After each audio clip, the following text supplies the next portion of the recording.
I'm going to invite now the two winning photographers to come up for 5 minutes each and to talk about their photographic practice. And I think you've got 5 or 6 slides each, so just a taster from each of the two winning photographers. And first of all, I'd like to welcome Catherine Ballet, please.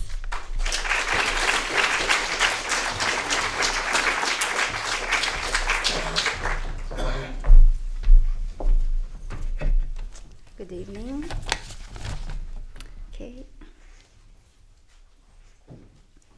Oh, okay. This one.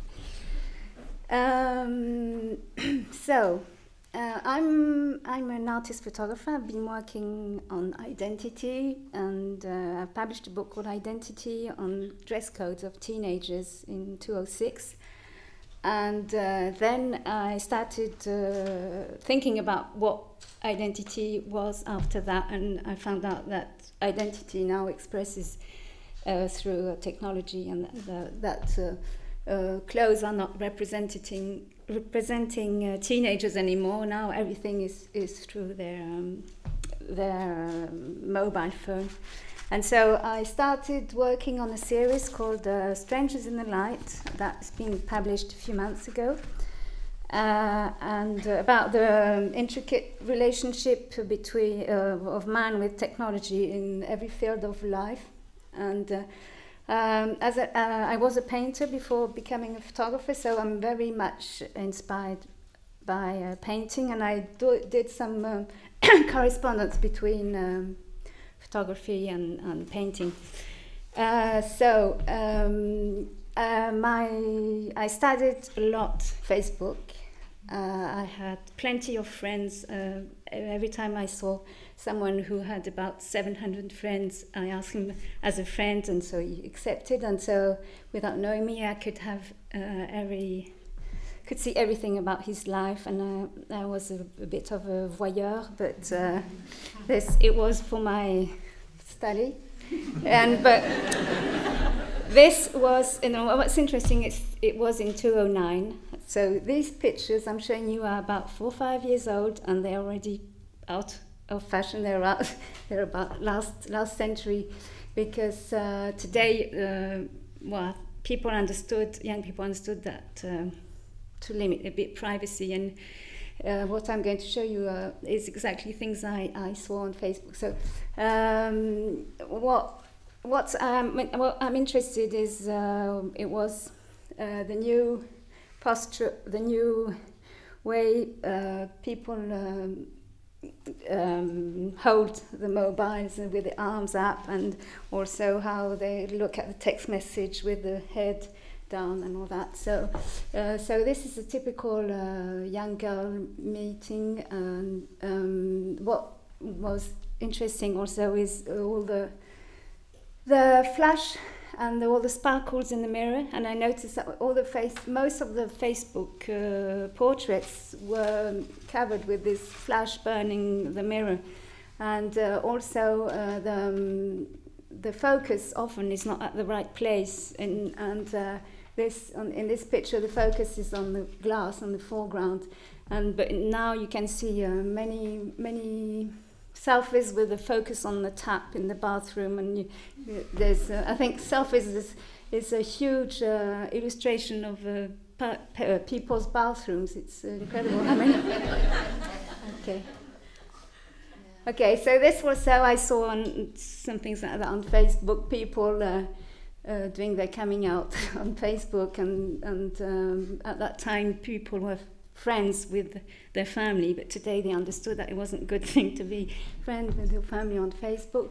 And I think it's very interesting the way that through self-portraits you can see exactly who is the leader, who is the strongest, who is the most egotistic. And okay, just look if I have.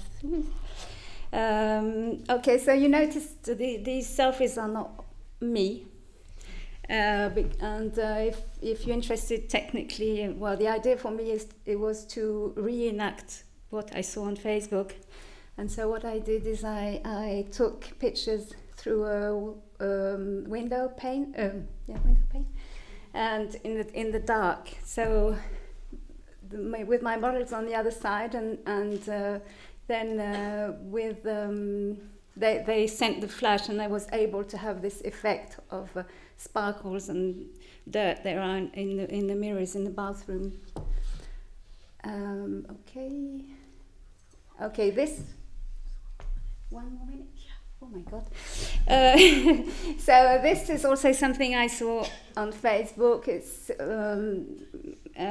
how suddenly everybody, some people became very exhibitionist, and that I think what I like is the idea of the slim one is the leader. She wants to show, and the other one wants to show, but she's following, but in the same time she's hiding. Okay. And well, this is the same. I was very much interested in the attitude and how a self-portrait reveals the relationship between two people. And well, this also was done after seeing all these children on Facebook. Well, people who put all these images of their children, and this image is inspired. Well, I have connections in my work with paintings, and every time I had an idea, I tried to think about a painting, a classical painting, and I used it as a base to create my composition and all that. And this is inspired by Kees van Dongen, and it's called the Tango of the Archange, and this is it's a French painter called Elisabeth Vigée-Lebrun, sorry, and it's a self-portrait of her with her daughter. And so what I like is in the selfie today, the people stage themselves, stage their life, but there is always little details. Like here you see there's a hole there, and all the wrinkles there, and the big hole here, and I like that. The idea is they try to show an idealized image of themselves, but at the same time it's as life is. And well, I have plenty more things to say.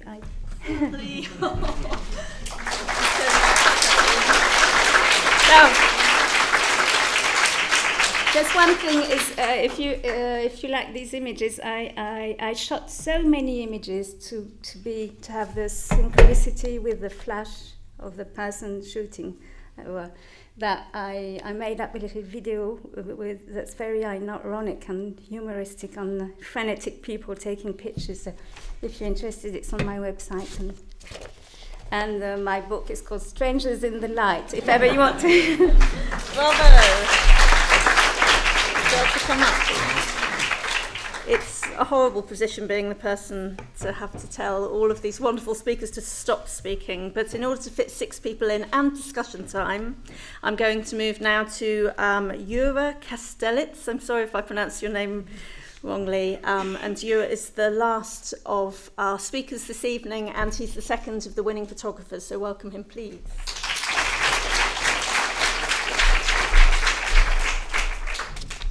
Hi, my name is Jure Kastelitz, and I'm a student of photography in Brighton.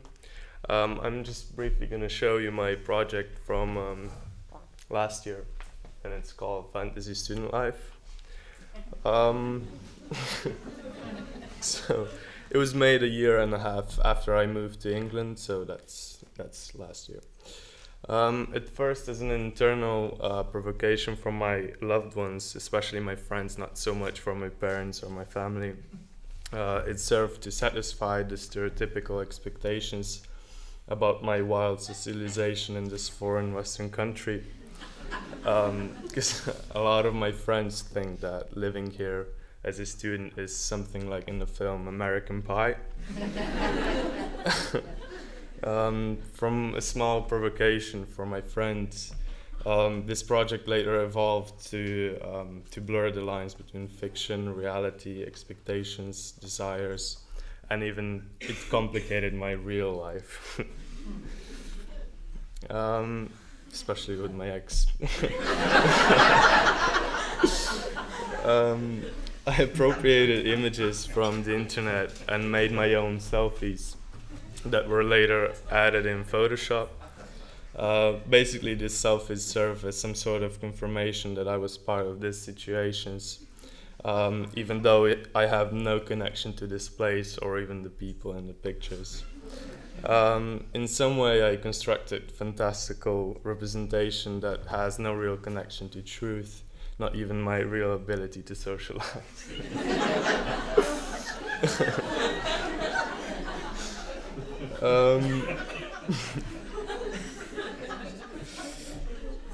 So, playing with believable and fantastical, some of these collages are more authentic than the others in terms of construction. However, to falsely confirm and further manipulate the realness of these photos, I chose the Polaroid format that cannot be so easily manipulated in terms of reality in comparison to other photographic processes. So then the format therefore serves to confirm the truthfulness of the situations in the photographs, even though they are pure digital manipulations. This project is usually presented with a fake letter from my now ex-girlfriend's mom. In it, she is criticizing my perverse way of living and doubting my commitment to her daughter.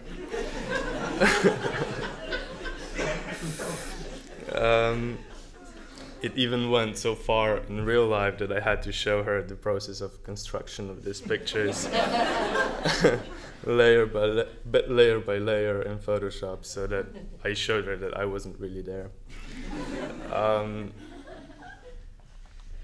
The whole series was presented in Lisbon as part of the Slovenian Contemporary Portrait Show, and is now traveling around Slovenia as an exhibition.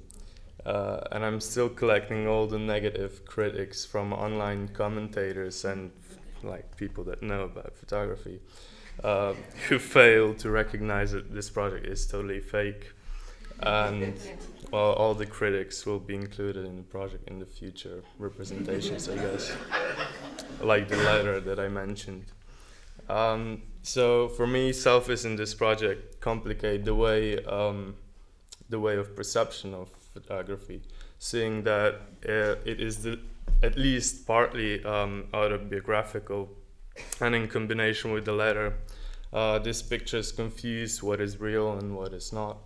Selfies sort of confirm that I was there, but not really, making them made this project interesting for me in terms of taking pictures of myself, and also the ability of selfies to lie.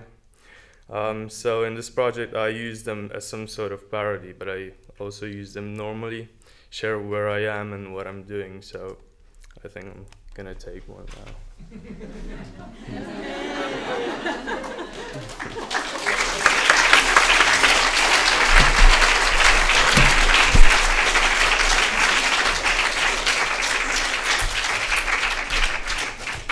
Thank you so much for that. That was fantastic, Jura. And it's interesting that you talked about the sort of dismissal and the disgust that these photographs have generated, because I thought that brought us round full circle to my sort of framing at the beginning of the kind of moral concerns about the selfie, which might be something that we want to bring up